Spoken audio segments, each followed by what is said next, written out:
I think the answer is that great CEOs have the ability and the willingness to do one thing that I break into two parts. First, they have the ability and willingness to look into another person through what I call the gift of perception.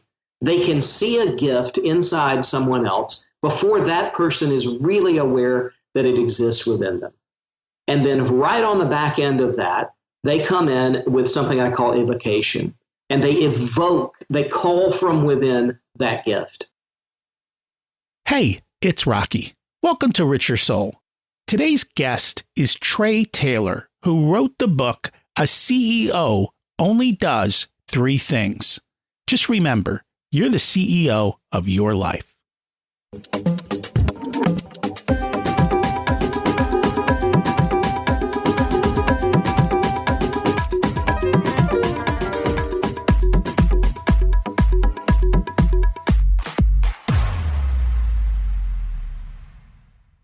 Imagine it's 12 months from now, and you've achieved your major life goals. How does it feel to be in the best shape of your life? To wake up energized, excited about the day? To have great relationships and friends who support you and propel you forward? How does it feel to have an excess of money, to be able to make the choices you want? To be fearless and open to trying new adventures? Imagine being connected to the universe and it providing everything you desire. It's possible over time, and your past does not dictate your future. The only thing holding you back from this vision is you. It's time to take control of our thoughts and use them to our advantage. Welcome to Richer Soul, where we achieve our dreams and bring balance to health, wealth, relationships, time, and spirituality. If you have not had a chance to listen to episodes 1 through 9, I encourage you to go back and listen to the framework behind Richer Soul and how to create the life of your dreams. You can also find all the show notes for this episode at richersoul.com. While you're there, you can sign up for a monthly email where I share the best articles I read this month, let you know about upcoming episodes, and share a little wisdom. You can also listen to coaching calls under the Coaching Calls tab. I also share the most interesting articles I read every week on Facebook at facebook.com/Richer Soul. And there's also a Facebook group where you can ask questions and interact with other listeners. Today's quote comes out of Trey's book, and it's by St. Francis. Start by doing what's necessary, then what's possible. And suddenly you're doing the impossible. What would your life be like if you were doing the impossible dream you have? I know for me, it's unbelievable. I never imagined as a young person that I could do this, or that I even knew how. The seeds have been there since I was in college, but I couldn't figure out how to do it. And then life got in the way. But then I went back and I spent years doing what was necessary and then what was possible. And now I do what before was an impossible dream to conceive. The cool thing is, my Monday and my Saturday morning bring about the same feelings of joy. Every day is wonderful at this point. Speaking of that, last week's action step was goal setting. What do you want? I spent years on this and slowly moved from where I was to where I wanted to be. It's a journey. And it's liberating to know what you want from life. I take many of my clients through a process of writing their eulogy.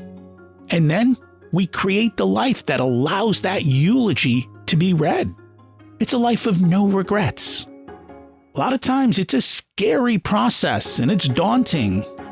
But at the end, it actually becomes easy and the walk away is elation. Today, as you listen in, pay attention to the parts about building generational wealth. It's possible. It's a change in thinking. And for everyone, it's going to be different. I'm still figuring out my generational wealth plan as to how it will come to be, because there's a lot of unknowns. And that's okay. Today, we're going to talk about Trey's book. And I know it's aimed at CEOs. but every one of us can implement the ideas he shares in our lives and work. You don't need to be a CEO to benefit from his knowledge. We're going to go deep into culture, people, and finances with Trey. I only touched on some of the basic principles that the book goes much deeper into. So if you hear what you like, it's worth the read. We're very much in alignment on the principles we live by, and much of what we have discussed on Rich Your Soul as the major tenets. Trey Taylor is the managing director of Trinity Blue, a consultancy designed to provide executive coaching and strategic planning to C-suite leaders. His experience derives from fields as diverse as technology, financial services, venture capital, and commercial real estate development. He's frequently featured as a keynote speaker, and he's addressed the attendees at the Human Capital Institute, the Ascend Conference, and many other engagements. Let's meet Trey. Welcome to Rich Your Soul, Trey Taylor. It's great to have you join us today. Rocky, good to talk to you. And I'm excited for the conversation. I enjoyed reading the book. But before we get to that, let's start at the beginning. What was it like when you were growing up, and how much did your family and school teach you about money? Yeah, good question. So I grew up relatively privileged. I cannot claim a rags to riches story in any way. We were very comfortably middle class. My dad was entrepreneurial. My grandfather was entrepreneurial. My grandfather founded a business that we still own today, getting that business to the third generation. Money was not ever in short supply for us. And so, growing up in that way, I think the lessons that I learned were different from other people who maybe didn't have as much as we did.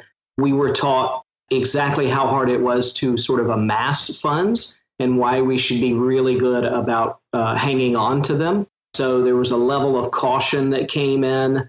And then there was an attempt in my family to sort of say, we don't want to have every generation of the family sort of work quite as hard as we've had to work to put things together. Very classic first and second generation responses.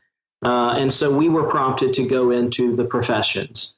And so I went to law school for that reason. And I had a very non-entrepreneurial bent for a really long time. And I had to work myself out of that, which was a different kind of struggle, if you will. So, my assumptions about money was that there is always money to be gotten if you know what and how to do it, and you're willing to go and do those things necessary to get your share of it.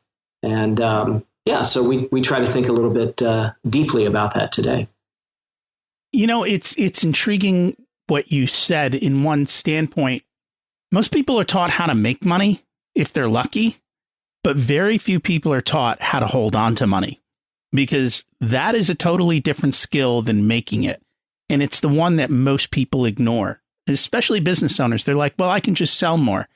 I'm like, you could until something goes wrong.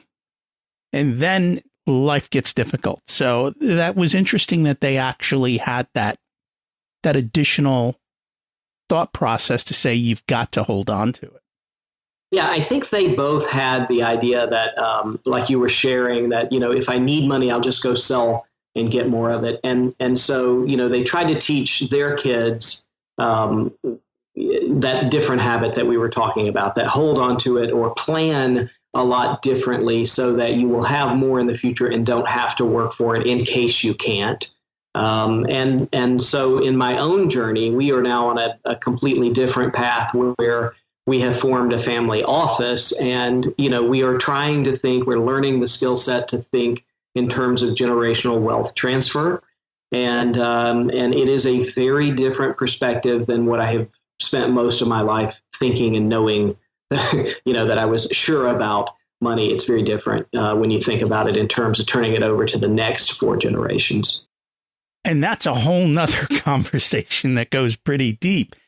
And it's not surprising. I always find, because I'm an immigrant, and so the immigrant culture is the first generation takes the risk, does the really hard work, sets the second generation up who has tremendous success, and then they try to make life easy for the third generation. And when they do that, the whole thing blows up. And so it's kind of funny seeing it from your parents' perspective of they also wanted it to be easy for you but I guess not too easy. So that was good. And then here you are coming full circle and now saying, hey, how do we build multiple generations? So that kind of begs the question, then what are you doing different to teach your kids about money? Yeah, so we've taken a much more sort of articulated approach to money right off the bat. We read Rich Dad, Poor Dad to the kids when they were way too young for it. We played the cash flow game so that they understand that wealth is created by equity, and equity has to generate cash flow and those kinds of things. I do real estate development, and I always make sure that the kids are involved in doing that. I just purchased a commercial building in a historic district. I'm going to redo the building, and then I promise the kids 1% of the building cash flow if they will work on the building with me, going in, learning how to make choices, meeting with contractors, that sort of thing. And my kids are 9 and 11, and I think it's the right way to do that. And then we teach them also the family office footprint, which says we need money in 3 different buckets: 3 years, 20 years, and 100 years. And so I want to get my kids thinking about 100-year money and what that looks like, what assets you purchase in order to produce that and secure against that. So we just try to be a lot more proactive than I think my dad and mom wanted to be with us up front.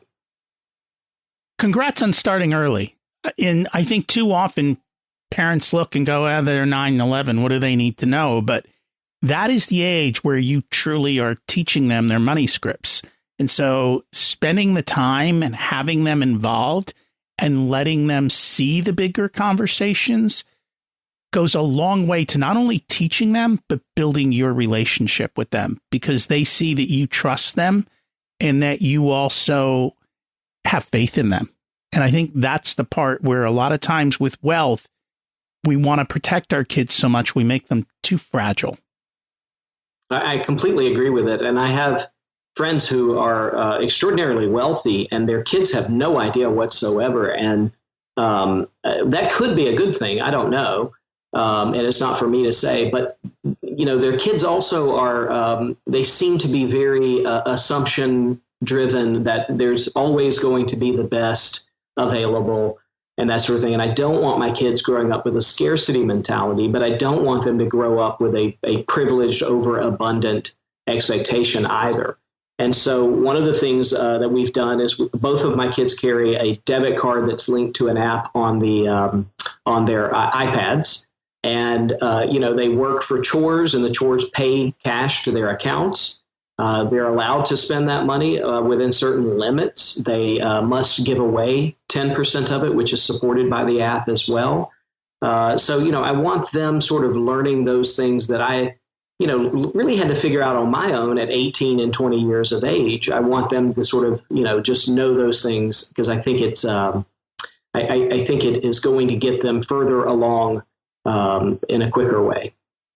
Again, I'm going to say congrats, because most people don't do this. And I can't tell you how many stories I've had when I talk to business owners, business brokers, and they're like, the kids don't want to do anything in the company. They're running the company into the ground. They don't even know what to do with their inherited wealth, and they have no work ethic. I mean, that for me is the biggest thing, is how do you build that desire to go do stuff?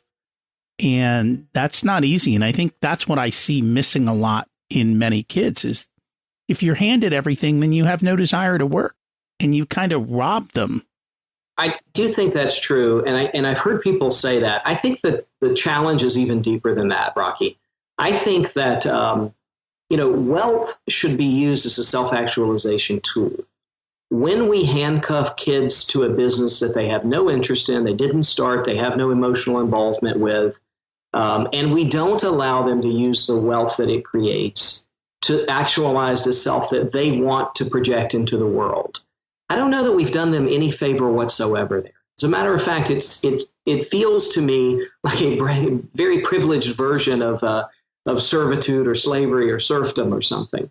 And so, it is my job in the next 10 to 15 years, depending on market conditions, to turn the assets that we have into capital assets so that my kids can then learn how you manage capital versus how you show up for a job that then produces capital. And I don't think enough sort of third and fourth generation family owners think about that. I don't think they get it right for sure. And I think they are creating that self-fulfilling philosophy of first generation builds it, second spends it, and the third blows it up, because they're not paying attention to the third and fourth generation as individuals that may want to have different lives. So true. Actually, I'm just looking at my bookshelf. There's two books that I'll share with you. One is called Family Fortunes, How to Build Family Wealth and Hold On to It for 100 Years. And the other one is called Preparing Heirs.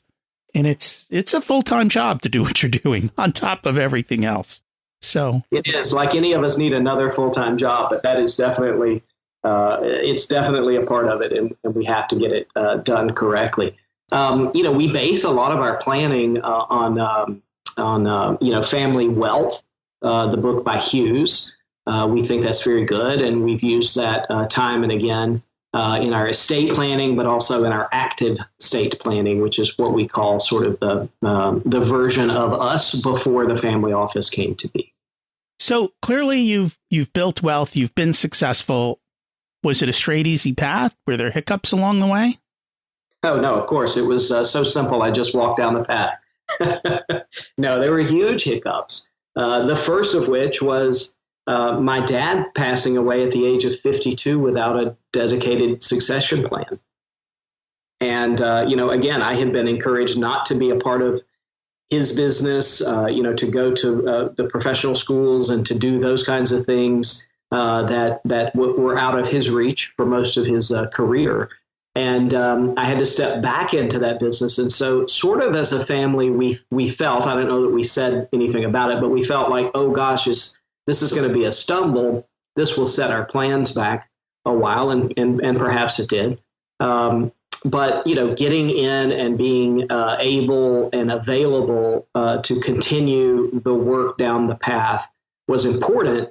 But then we had to be pulled aside to do other tasks, to keep the family together emotionally, to keep the business together with the absence of, sort of the CEO that everybody had known, those things. So, yeah, we got pulled off the purpose path quite frequently.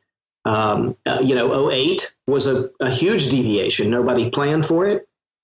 And I don't know that we planned for the recovery as well as we could and should have. We on this 2020 and 2021, I feel like we're performing a lot better. But again, that could be the fact that the government has put $6 trillion of liquidity in the market. So I don't know if we can grade ourselves just yet on that. I think it is early, and the actions of the Fed are unprecedented. And all they do is kick the can further down the road, and the can keeps growing. So I have no idea what the end game is going to look like, but hopefully it will not be ugly. We shall see. Yeah. And just to go back to our plan and the way that we are choosing to think about things now is, a 3-year, a 20-year, and a 100-year bucket. And you make vastly different decisions when you're thinking about, I don't need this money back for 100 years. I would rather it earn an absolutely no risk return for 100 years. Versus, I need this money back in 12 months so that I can buy a pool or a car or something of that nature. Those drive different decisions. So where do you get a 100-year risk-free return? So I don't know that I have the answer because I don't know that I have enough capital to make that decision. But this is one of the things that I'm really studying with those that do. The short answer is, which is a funny answer to me, is buy a skyscraper. The skyscraper is always going to be relatively leased up. You can, if you buy it in the right way and you finance it through cash and that sort of thing, you've got that. The problem is I don't have $60 to $200 million to put into that kind of asset for another 200,000 or 100 years, whatever that would be every single year. So I'm not quite there yet. I don't have anything in the 100-year bucket yet. But that's what we're trying to do, is to make those kinds of decisions. Impressive. So we're here today to discuss your book. And I was just wondering, what inspired you to write the book, A CEO Only Does Three Things? So I think the inspiration came from just what I was telling you. You know, I woke up to a phone call one morning from my mom saying, your dad's in the hospital. If you can make it out to Vegas where they were vacationing, you'll get to say goodbye. If you don't come today, you won't. And the aftermath of having to bring him home, you know, in the belly of the cargo plane instead of in the first class section where he, you know, deserved to be, set us on a very different trajectory. And it put me into the CEO's chair where I really had no business being, but we didn't have another option. And so I'm the kind of person that if you present me with an opportunity, I really want to do a good job at it. And so I worked incredibly hard. I don't think I could ever work that hard again, of learning the business, learning the role of being a CEO, learning the people that I was working with, stepping out of my shell to become vulnerable, to tell people I'm sorry that I don't know how to run this business, and I'm going to figure it out. And that's a promise. And, you know, it was a lot of head trash that came along with it. So even when I got my hands on the reins and figured out what to do, there was a lot of, you know, self-limiting beliefs that maybe I shouldn't run the company better than my dad had run it. That in some way, you know, that was a disrespectful thing. And, you know, a lot of head trash to work through for 3 or 4 years on that. So there was a need. I had a need for a handbook, a mentor, a guide to say, this is the job of a CEO. And then about 3 or 4 years ago, I was at a conference, and the speaker who was speaking in a throwaway comment said, our only moral imperative is to be the person that we needed at a younger age. And that really sat on my shoulders. It was sort of a sledgehammer to the chest, where I said to myself, am I doing that? Am I living up? If that is a moral imperative, am I meeting that moral imperative? And so the confluence of those two sort of events, many years apart, suggested to me that what if I just wrote it all down? And of course, initially I thought, this is a book I'll leave behind for my kids or whoever takes over the companies after I'm gone. And at least it'll give them a leg up on what should be done. And then I began to mention it to some consulting clients, all of whom wanted to see the material. We actually put it in a course format for a year to test out the material to see if it was correct. And then the publisher came knocking, and then we got the book done. Congrats. That's what this podcast is for me. It's a way to leave behind for my kids. Everything else is gravy, right? Because we go in and we learn how to live the ultimate life. And so it's also me improving me and helping everyone else who comes along on the journey. So I grabbed a quote out of the book, and I think it sums everything up, and then we can dig from there.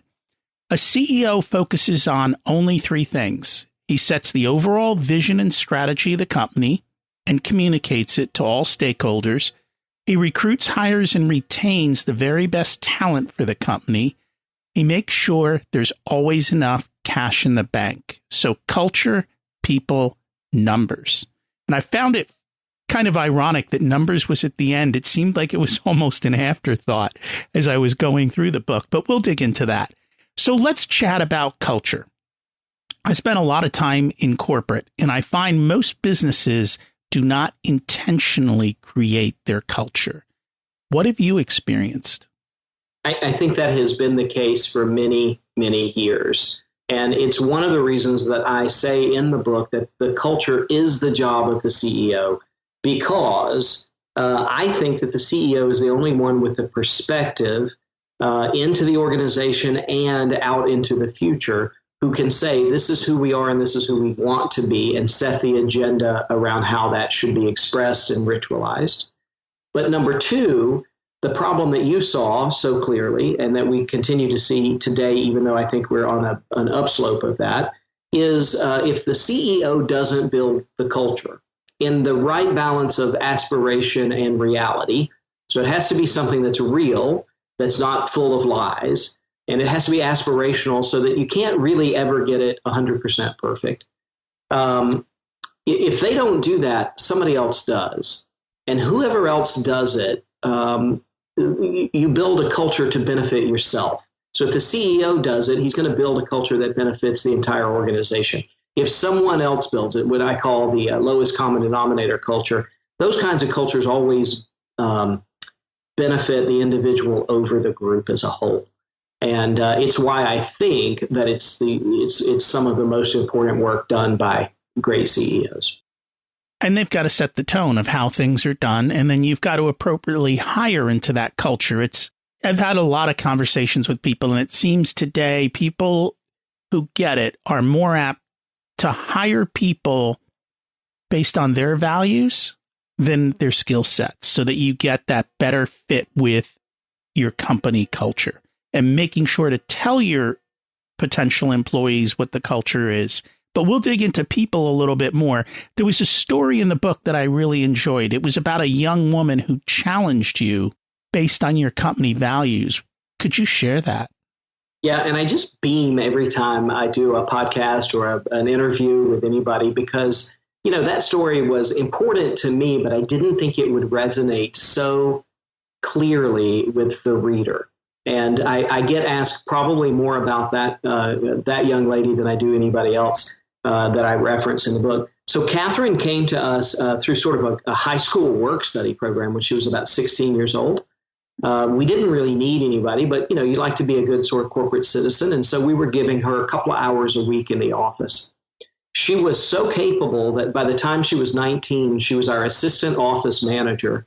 And as a matter of fact, the office manager and myself were out of town for 2 solid weeks. And Catherine, at the age of 19, held the shop together so well that nobody really knew that we were gone. Just a really conscientious, intentional person. And so one day, you know how it is, the CEO goes to a conference and you hear some new ideas and you come back, you're all excited, and you want these new ideas implemented immediately. So I gathered up the team, Catherine among them. Catherine was the owner of our sort of external billing function in the finance department. And so I got everybody together, I got on the whiteboard, and I skipped my own process. I didn't ask questions of the team. I told them what to do, which was non-cultural for us. And I didn't check in with our value statements, 13 statements that we call the Beatitudes. So anytime we do a major project, we're supposed to check in with those Beatitudes. I didn't do those two things because I was so excited. The result that I wanted to achieve was a good and moral result. We could serve our customers better, make more money faster. So it was a good result to achieve. So I laid it on the team to get it done. Catherine was the final owner of the decision. So when she came in a week or two later to report to me that, what you have told me to do has been done, boss, here it is. But before I give it to you, I want to tell you that I think this is the wrong decision. And I want to justify that to you by showing you where it doesn't fit our values. She pulled out her 13 Beatitudes, and she had a principled argument on 10 out of the 13, maybe. I didn't necessarily agree that I was going against the culture in some of the actions that we were taking. And then I had a moment of schizophrenia. Part of me thought, you're 19. Who are you to be telling me how to run my business? And then part of me thought, thankfully, the better angel of my nature said, this is exactly what you want. You want people caring so much about the business that they're willing to risk displeasure from you to tell you the truth. And so with that angel speaking, I said, I don't agree with you 100% on your assessment, but I do agree with your heart. And I do agree with the fact that if you think it looks a certain way, then other people may think that as well. And so get the team together, and we're going to go through this in the right way. So we called the team back together. We checked in on everything. We did find significant disagreement on the team about the ideas that I had brought in. And we made changes that Catherine implemented. The results that were the things that I wanted in the first place, the results I was after, were still delivered. They were just delivered in a different way than I had thought about it. So that was absolutely fine. And then the prologue to the story, Rocky, is a couple of weeks later, I walked down the hall and I had to give her something, Catherine, in her office. She was on the phone, so politely I sort of waited outside the door, but impolitely I sort of eavesdropped a little bit, who's she talking to? And I put together that she was talking to her mom, and her mom was sort of complaining about her own employment situation with an absentee boss that never showed up and only showed up to criticize and that sort of thing. And Catherine at some point said to her mom, I wish you worked at a place like I do, that when the CEO gets it wrong, you can tell him, he appreciates it, and he makes changes based on what you share with him. And I walked away from, giving her that piece of paper, 2 feet off the ground, just so high in the clouds. And so just feeling like our culture had really produced the result that I needed. My favorite phrase about culture is your culture shows up in the behaviors of your people. It's the silent manager that you don't have to pay. And it's why we spend so much time on it. And that's a really good example of how it paid off for me in one area. Congrats on being willing to take the feedback. And we're going to dig into that because there's parts of the book that talk to that. As a matter of fact, there's another quote that stuck out because this is what I see. And it was better to nod and agree than to challenge the accepted wisdom and place your job in jeopardy. And that's the way people think. And then you wonder why culture gets so horrible. People shouldn't be let go or their job shouldn't be in jeopardy because they challenge the culture. And I am guilty of this. Like, this is why I don't do well in corporate and I will never go back. It's because I challenge the culture and I challenge it based on the values. I'm like, you said X and you're all doing Y. And it gets me in a lot of trouble. We used to call those career limiting moves. I think I made 1 million of them. Yeah, absolutely. And, most culture, it's a faddish thing that you have we have a great corporate culture. It's becoming truer over time. I do believe that. But Enron had a fabulous mission statement engraved in gold in marble in their lobby. Unfortunately, it didn't show up in the behaviors of their people.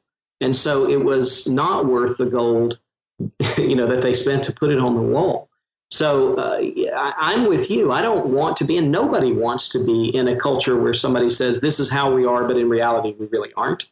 That's a very defeating kind of environment to be in. And that's one of the things I think you notice in the book that I'm a little bit of a firebrand on culture and having it done correctly and telling a CEO, before you touch your to-do list, you have to touch your culture every day. So true. And there's 2 quotes, and I'm going to read them both because I think they go to this whole concept that we just talked about. The first one is from Tasha Eurich, and she found that 95% of people believe that they're self-aware, but only about 10 to 15% really are. And then it goes on, the self-awareness gap is even wider as we climb the ladder of success. Eurich reports that the more power a leader holds, the more likely they are to overestimate their skills and ability. And we talk about that a lot on the podcast because when you get to a certain level of power, everyone around you turns into yes people. And you lose that disconnect with reality. It sounds like you haven't, that you've been intentional with that. Could you dig into that a little more? I'll tell my team you said that. I don't know that they would always agree on that. Personally, I'm a person who has to work on EQ. Okay, I have to work on not overwhelming someone in an argument in an effort to win the point. My training, my law school-based training is how to formulate very persuasive arguments and to present them forcefully enough that somebody gives up the field. That's how you become a very successful attorney. And so, when I put those things into play, just as my natural self, I produce results that are not optimal for the company. If I believe that every person should show up in the culture and the culture should show up in every person, I have to give people enough elbow room and enough breathing room so that they can fight their own battles, so that they can champion their own causes and produce their own results. And then I have to let them, celebrate their own wins when they get those things. The quote that you mentioned is exactly right. The more power you have, the more you think, well, gosh, I've got this figured out, and I don't need the input of other people. Rocky, that may be true, but the other people need the input. For them to buy into the mission, they need to believe, and it needs to be true, that they have the input. They have the right to come in and share their own vision and their own view of the path to get to the end state. And that's something that I work on, not probably as well as I should, but I work on frequently with my own coaches of how to get better at that all the time. People need to take ownership, and they won't take ownership unless they're part of creating the idea. So when you tell people to do stuff, they don't buy into it. But when people create the solution, then they buy into it. So I think that's a big part of what you're kind of talking about there. Yeah, absolutely. It's the idea of not invented here, and if you hire people, especially in my organization, we hire very personality forward people, high D energy on the disc analysis, Enneagram 3s, ENTJs, those kinds of personality are who we put in charge of things in our business. And you don't hire that racehorse and then ask them to walk around the track. If you do, you don't keep them very long. Every ENTJ needs an INTJ, someone who actually gets the work done. They're visionaries, but they're not always as good at the details. So it's good to have the balance of the two. And I think in the EOS system, they talk about visionaries and implementers, the same concept. You've got to have, it's like peanut butter and jelly, right? Or chocolate and peanut butter, which I love.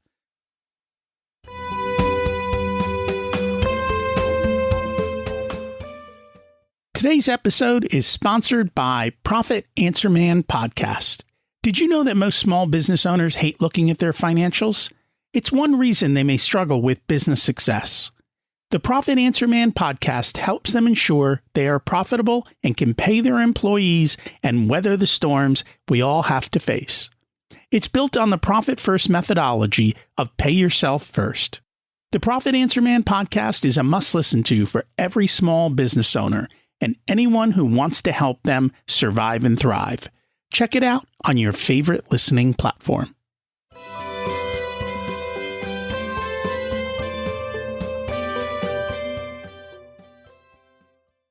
As I read the book, the thing that kind of stuck out to me was that you're really about developing people as people first, kind of helping them become their best human self.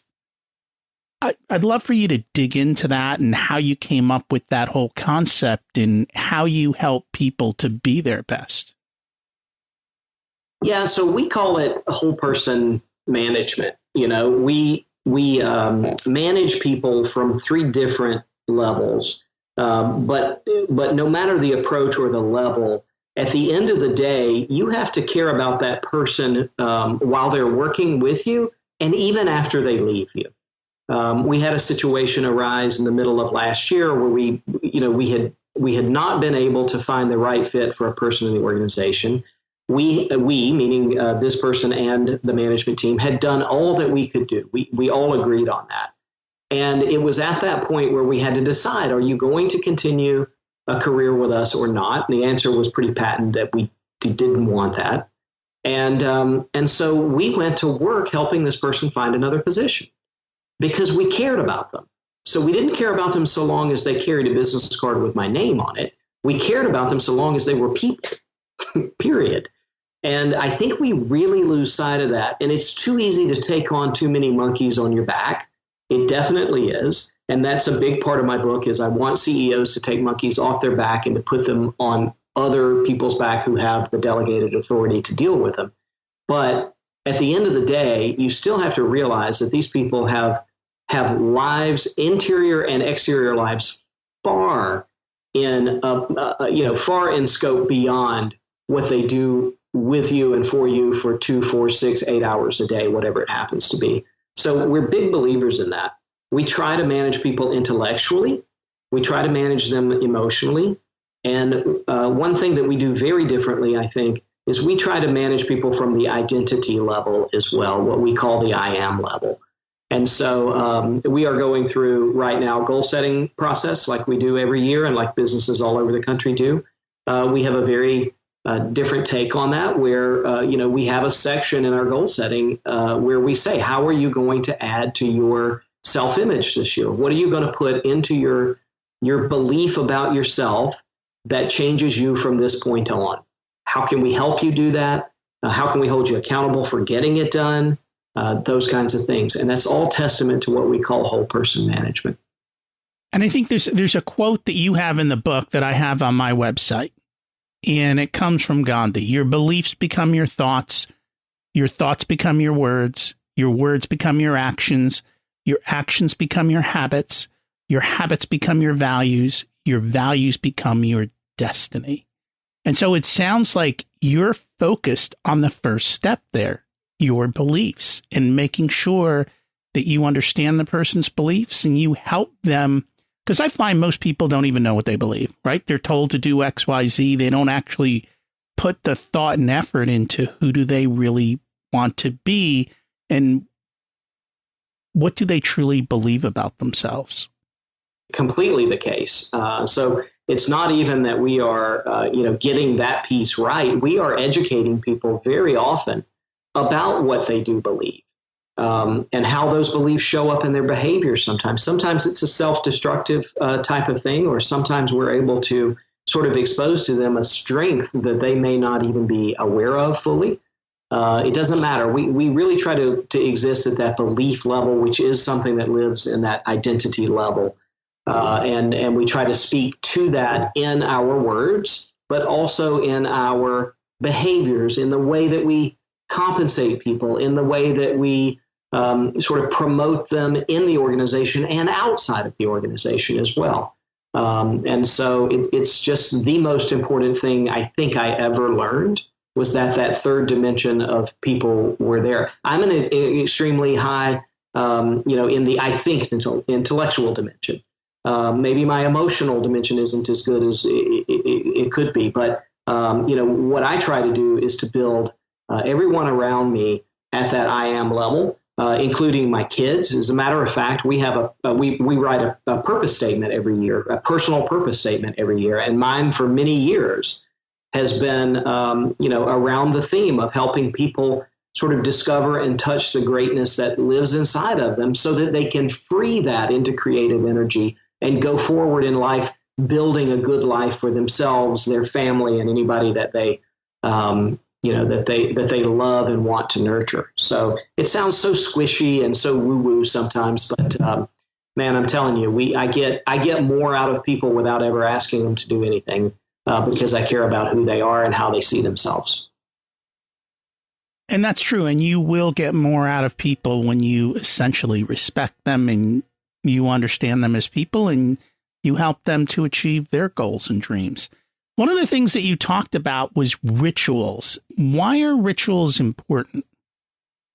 So if culture is about behaviors eventually, you have to model and rehearse those behaviors that you want to see most often. A ritual is the anthropological way that we do that as humans. Animals don't need ritual in the same way that humans do. They have instinct.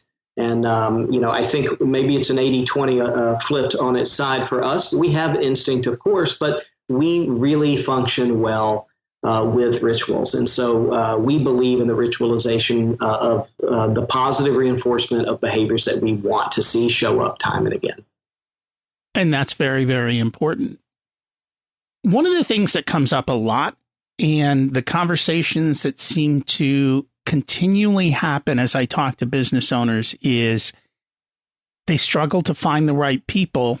And then when they hire people, they end up with a mess. And in your book, you had a quote from Richard Fairbank that said at most companies, people spend 2% of their time recruiting and 75% of their time managing their recruiting mistakes. And kind of beyond that, though, you mentioned that there's a dirty little secret about most employers' recruiting process, is that it's all about personality, which I get because people want to work with people that are like them, which is probably why we have such a diversity problem in most companies today. I'd love to hear your inputs. Yeah, I think you're right about that. And, look, if a personality test decided the question of whether you could do the job and fit into the culture and all of that sort of thing, we would have figured that out by now. Instead, we keep producing additional 4-quadrant personality tests, and it isn't correct. And I think we have enough anecdotal evidence just between the two of us to know that's not correct. And Richard Fairbanks, the founder of Capital One, was very smart about it as well. It isn't what we should be interviewing for. As a matter of fact, there are tons of scientific journal articles and psychological pieces written on the fact that basically any personality type can perform any role for a certain amount of time before they will opt not to perform the role any longer and move to something that stresses them less. Okay, so if we know that, then we can see from prima facie evidence right there that it doesn't make sense to hire somebody based on personality type. Period. So we adopt a very different view of things, and again, we really try to get to in our interviewing process, to that place of how does the person see themselves. And in seeing themselves that way, can we map that over a position description where the things that they will be asked to do never feel like work? There's never any energy expended in doing those things. So, and I know people that, are gregarious and they build energy by meeting people. Well, gosh, if I have a role that would make someone financially successful based on the number of people they could meet, that's a good place to put that person. And so, that's the kind of work that we try to do in the interviewing process, especially around the personality fit question. I learned that a lot when I coach soccer with kids. They would all say, I want to play here, or my other coaches would go, oh, they belong here. I would just watch what they naturally did on the field. They all tended to find a place. And sometimes I would literally have to lie to them. They'd be like, I want to be striker. I'm like, okay, you can be striker, but I put another striker in because I knew they were never going to play the position. They naturally would drift back and play the midfield. And so you got to kind of like figure out where people don't always know what they want, and they don't always know what they're good at. And so by watching and observing, you can find the best fit for them and then kind of stick them into that place. So you do something that most helicopter parents would just absolutely love. You have potential employees bring a family member to the final interview. Why do you do that? I make it an option. I do. And it is because that is a commitment phase of our interview process. We have a 4-stage interview process. It doesn't mean 4 meetings. It can mean many more than that. It can mean fewer than that. But we have 4 generalized topics that we cover. We cover a cultural fit. We cover compensation. We cover capabilities. And we cover commitment. And so as we go through those conversations, at the end of the day, we're going to commit substantial resources, human resources, capital resources, time, caring and emotional resources to the success of the person that's joining the company.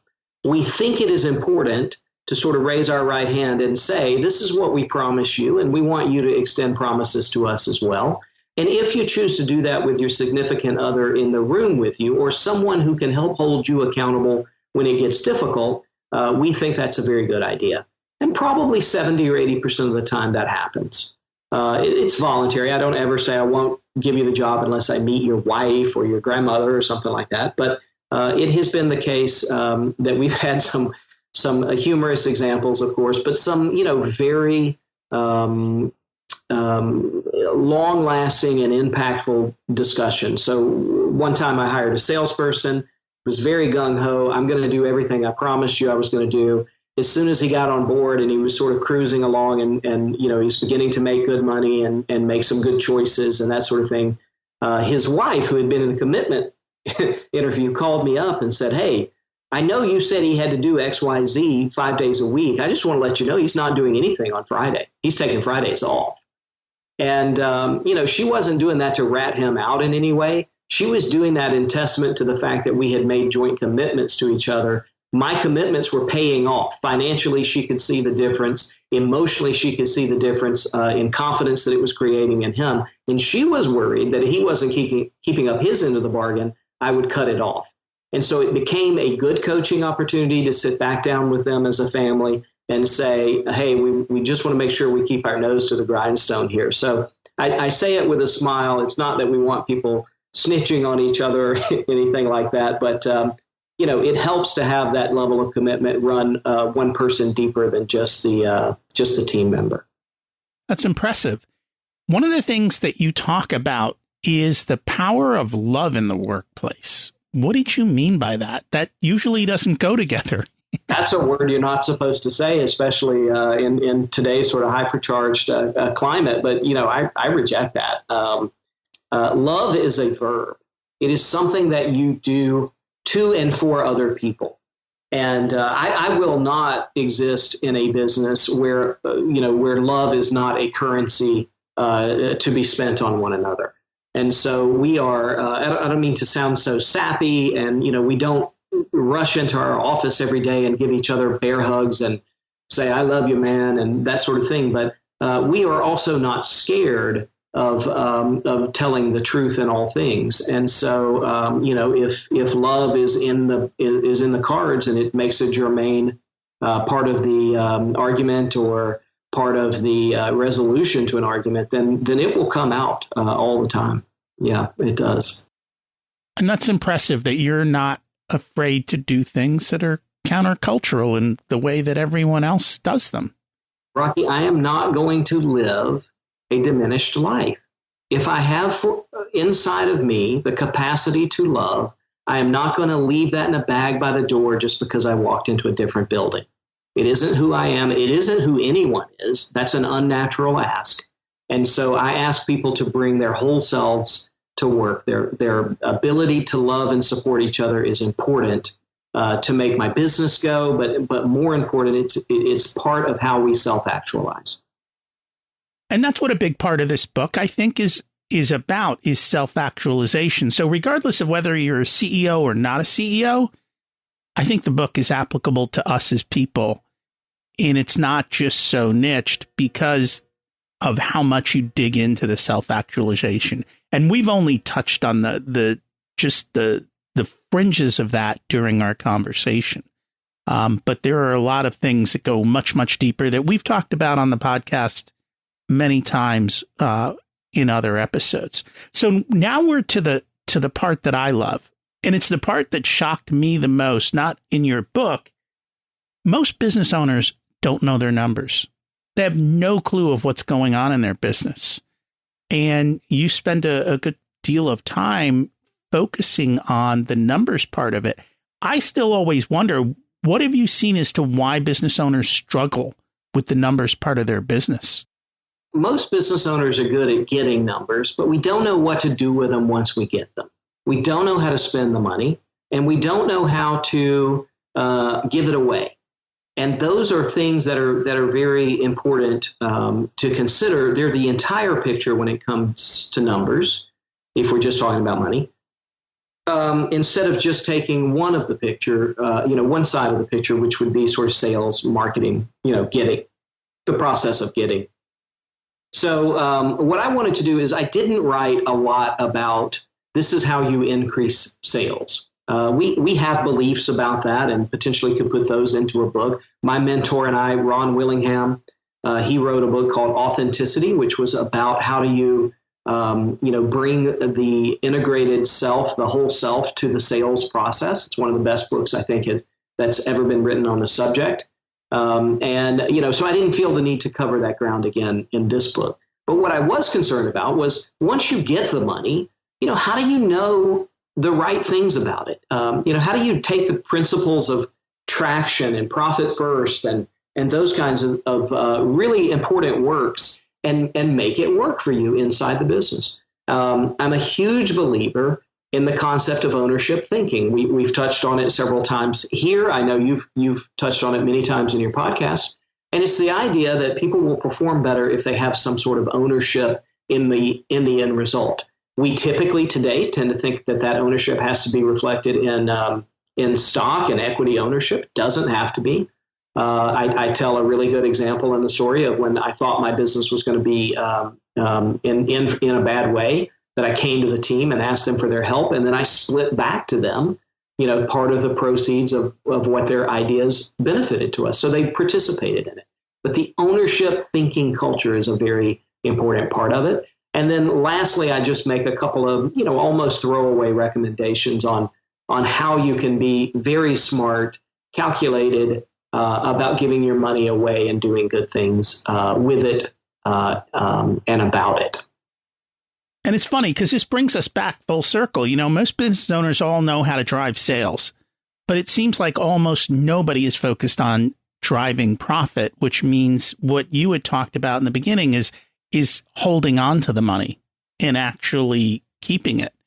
And unfortunately, it's a big, big problem. And hopefully, little by little, we'll be able to help business owners solve that problem and focus on what really matters at the end of the day, which is profit. Because I don't care how much a business owner brings in. I care how much they keep. And there's too many very, very large companies out there in the tech space that still haven't figured out how to actually be profitable, which is kind of shocking and scary in light of how big that they have grown. So let's bring this all kind of back together and kind of wrap it up. How does someone become a great CEO? Yeah, I get asked this question a lot. So, hey, Trey, if I buy your book and read it, will I be a great CEO? And my answer is no, you'll be a good CEO. And in the last chapter of the book, I try to answer the question of my experience with what makes a great CEO.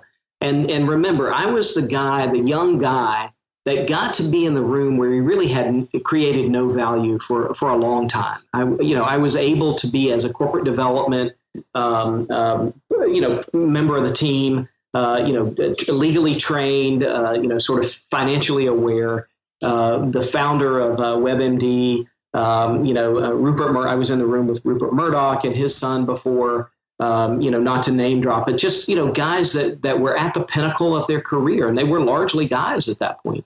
And I was able to watch them and sort of had the presence of mind to say to myself, what makes that guy different than the guy running the fish and tackle shop down the road here? What's the real difference there? And so I think the answer is, if I can try it out, I think the answer is that great CEOs have the ability and the willingness to do one thing that I break into two parts. First, they have the ability and willingness to look into another person through what I call the gift of perception. They can see a gift inside someone else before that person is really aware that it exists within them. And then right on the back end of that, they come in with something I call evocation. And they call from within that gift. A friend of mine, he's the chairman of my board of advisors, George Robbins. He's also the chairman of my Vistage group. He worked with Jack Welch early in his career. They were contemporaries. Jack passed away. I think it was middle part of last year, might have been the last part of last year. And I met with George and I said, George, they call him the greatest CEO of all time and that sort of thing. What do you think about that? And he says, I haven't spoken to him in 23 years, but I felt his loss as keenly as if we were talking every week. And the reason was, and he told a story of when Jack looked at him when he was a young man. They were the same age, but they were younger men. And Jack said, George, I wish I could do this thing that you do really well. If you focus on that for your career, you're going to have a blinding career. You're going to be wildly successful. And just so happens that George did that thing for the rest of his career and was wildly successful, just like Jack said. And that's what he remembered about Jack, more so than he remembered about competing with him for a sales contest or anything else. As a CEO, even before he was a CEO, Jack was precepting and evoking gifts from inside people. That's what makes a great CEO different from a good CEO. And the only difference between the two is one of them's chosen to do it and the other one hasn't. And so my message to CEOs is that's not something even that you have to learn. You can try it tomorrow. And even if you mess it up, I bet you'll still get it right. And you don't have to be a CEO to do that for someone else. You can do that and give them that gift without having the title. We always like to have an action step. What's one thing that people can do this week to move forward in their life? So I'm going to make an assumption that everyone has enough presence of mind to start their day with themselves before with anybody else. Before you get into the inbox, before you get nose to nose with anybody in the workplace, that you're taking some time for yourself in whatever spiritual pursuit that you have, in whatever grounding pursuit that you have. I'm going to make the assumption that we're doing that already. In that time, I encourage CEOs to have a little piece of paper, and I print them out for my own, that, it's my desk planner for my own self. And it's a weekly, Monday through Friday, tear off a page and throw it away at 3 columns: culture, people, and numbers. What are you going to do today in the short term to touch the long term in culture? And I ask them to get as specific as they can, and you will be amazed at how the repetitive action becomes totally unconscious habit over time. And so do I fill that out every single day now? No, but every single day I start with 3 things. How do I impact my culture today? And sometimes that's a Slack post that goes to the whole team to say, guys, I just want to tell you, I caught somebody doing something good, and here's who it was. It's a people thing, and it's something that I reach out to people on an individual basis. I write a card, I clip a newspaper, whatever it happens to be that they might be interested in, to show some love to people. And then numbers, how do I impact our numbers? And so sometimes that's praising someone for a sale. Sometimes that's saying, hey, we're off track on this goal. Whatever it happens to be, I do those 3 things. And for my own self-discipline, I don't allow myself to touch an item on my to-do list until those 3 things have been done in the day. And sometimes it's hard to get the 3rd one out, right? Especially if you're really good every day about doing it. And so it's a good problem to work yourself into. And that's what I think the most practical action step I can give anybody to do, because you're touching your long-term goals, your 20-year, your 100-year goals. You're touching them every single day. You're moving that football 1 yard every single day in those 3 categories. And I've seen it work wonders in the lives of CEOs that have adopted that habit. And so I don't know how many CEOs we have listening, but for every single person, you can answer these questions about your family and your life. What are you doing to improve your family culture, your work culture?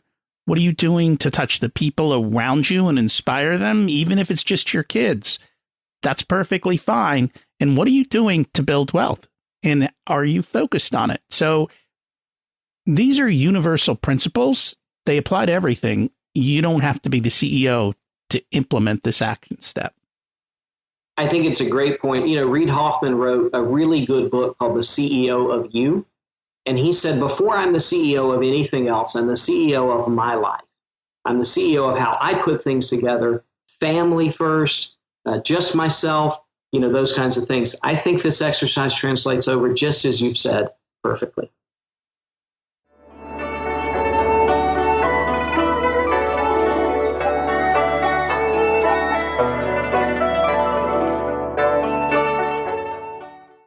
It's time to learn the secrets of life. What's your secret to living an abundant life?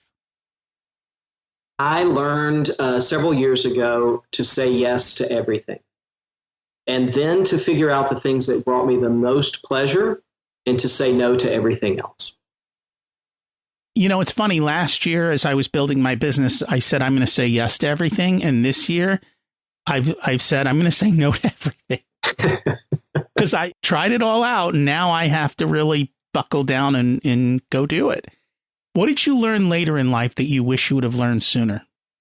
I wish I had learned that people weren't immortal and to say the things that needed to be said before I couldn't say them anymore.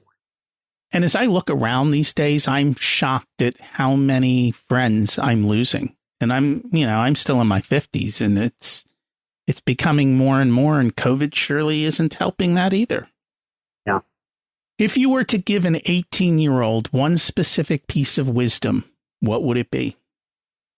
To learn the magic of compound interest, both in terms financially, but also emotionally and spiritually. The things we do every single day laid up as treasures to cash in the future. And compounding is massively, massively powerful. It's how I built my wealth. It works, and it works, as you said, in all areas of life, including our health and our relationships and how much we weigh and how much debt we end up in. So it's one of those universal principles. If people would like to learn more about you, purchase the book, what's the best way for them to find you? Oh, yeah, that's kind of you to ask. So for consulting services, blog posts, all those kinds of things, we house those at www.trinity-blue.com. That's our consulting company. I do a daily, weekly newsletter. It's sort of whenever it fills up, I hit send. You can subscribe to that at plantyourflag.live. And, that's just sort of my notes that I take from consuming clubhouse rooms or Facebook posts or books. I read 100 books a year, pull things out of that. And I just put my notes in there for people to get, and we've got thousands of people that subscribe to that just to see those things from time to time. And the book is available on Amazon and all the other platforms. A CEO only does 3 things: finding your focus in the C-suite. Thank you so much for joining us this week. Thanks for having me, Rocky. I really enjoyed the talk, and I appreciate you letting me sort of get into the meat of what my message is. Just remember, you don't need to be a CEO to implement the ideas Trey shared. You can use them as you act as CEO of your life. They are universal principles that apply to any situation. What are you doing to create the culture around you, to support your family and friends, and to build wealth? That was the action step. Every day, take the time, as Trey said, to think about one small thing you can improve in each area. Small action steps add up over time to great success. We only touched on a fraction of the book, so check it out as it goes much deeper. You can also implement some of these concepts where you work. You have the power to do so. Do you have a 100-year financial plan? That's some serious long-term planning. The good news is you don't have to buy skyscrapers. There are ways that anyone can create long-term wealth without a lot of effort. Next week, we have on Peter Rupert to talk about his book, Limitless. That's the perfect next step if you have doubts on what you can achieve. Thanks for listening. If you enjoyed the episode, I'd love for you to leave a rating or some feedback. It helps me to connect with better guests, and I would appreciate it. Thanks for listening. Have an abundant week.